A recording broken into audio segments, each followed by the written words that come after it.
We all think we know the history we learned in school, right? But what if a huge piece of that story was just gone? Well, the source material we're diving into today suggests exactly that. It's a radical retelling of a massive war in East Asian history, and it claims an entire empire has been pretty much wiped from the history books. And this is the big question at the heart of it all. It basically throws a wrench into everything we thought we knew about the ancient Korean kingdom of Silla. It's asking us to picture a world where Silla wasn't just defending its home on the peninsula. No, it was a continental power, going toe-to-toe with the mighty Tang dynasty of China, right in their backyard. Okay, so check this out. Here you can see the two stories side by side. On the left, that's probably the map you're used to seeing, Silla tucked away on the Korean peninsula. But then you look to the right, and wow, that's the map from our source. A sprawling continental Silla with territory deep inside what we call China today. I mean, the difference is just staggering, right? And this is what sets the stage for a truly epic showdown. All right, let's jump in our time machine and head back to the year 675. Now, according to this interpretation of history, what happened next wasn't some simple invasion. Not at all. This was a clash for supremacy, a battle between two massive established empires, the Tang dynasty in the west and this powerful continental Silla in the east. And what's so interesting is how this reframes the Tang dynasty's motivation. Their goal wasn't just, let's conquer some land. The idea here is that they wanted to completely dismantle Silla's power base on the continent. We're talking about places like Liaodong and Shandong, and literally shove them back onto the peninsula, which they saw as just a small land. But Silla wasn't just playing defense. Oh no. Their goals were just as massive. They weren't just digging in and praying for the best. They were fighting to protect their huge continental territories, to kick the Tang forces out for good, and to cement their place as the dominant power in the east. I mean, this was a true clash of titans. So this all leads to the first huge turning point of the war. And victory here wasn't going to be about who had the most soldiers. It was all going to come down to a brilliant strategic move at sea, the naval battle of Cheonseong. Look, Silla was smart. They knew going head-to-head with a 200,000-man Tang army was a tough ask. So what do? You find their weak spot, their Achilles heel. And in this case, it was the army's stomach, its supply line. The plan was as simple as it was brilliant. Ambush the supply fleet, burn the ships, and leave that giant army high and dry, totally stranded and starving. Yeah, and this quote from the source just nails it. The naval battle might have been over, but the real damage? That was just getting started on land. The Tang army was now this giant ticking time bomb, running out of food with absolutely no way to get more.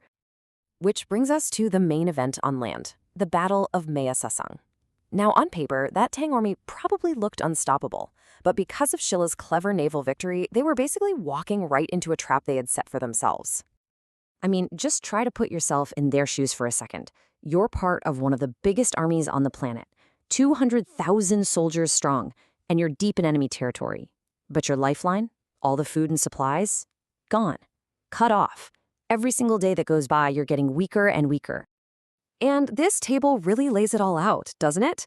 The Tang have the numbers, for sure, but that's pretty much all they've got going for them. Silla might be outnumbered, but they've got food, they've got high morale, and they've got the high ground. The Tang army? They're exposed, they're starving, they're like a giant with feet of clay just waiting to crumble. So, with the enemy on their knees, weakened, starving, demoralized, the moment was perfect. It was time for Silla to deliver the knockout punch. And this wasn't going to be just another battle.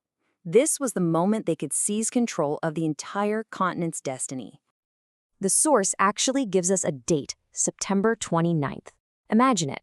The fortress gates swing open, and the Silla army pours out. But they're not charging at that fearsome Tang army that arrived weeks ago. No, they're attacking an army that's already been defeated by an invisible enemy, hunger and despair. 30,380. Just let that number sink in. What is that? It's not the number of casualties. Nope. It's something much, much more significant. That's the number of war horses Silla captured from the Tang. And you have to understand, back then, cavalry was everything. It was your tank division, your air force, your shock troops, all rolled into one. To capture over 30,000 of them, that meant the Tang army's backbone wasn't just broken, it was completely shattered. And this is where we get to the grand finale. Because those victories at Cheonseong and Maesoseong, they weren't just wins on a battlefield. According to this source, they changed everything. They fundamentally redrew the entire map of power in East Asia. The results, as this telling goes, were absolutely decisive. After a 7-year war, it was a complete and total victory for Silla. The Tang's dream of expanding east was crushed, for good. Silla had proven it was a true continental empire and equal to the Tang. And then they got to work, organizing all that new land into a proper imperial territory. And this final quote from the source just brings it all home, doesn't it?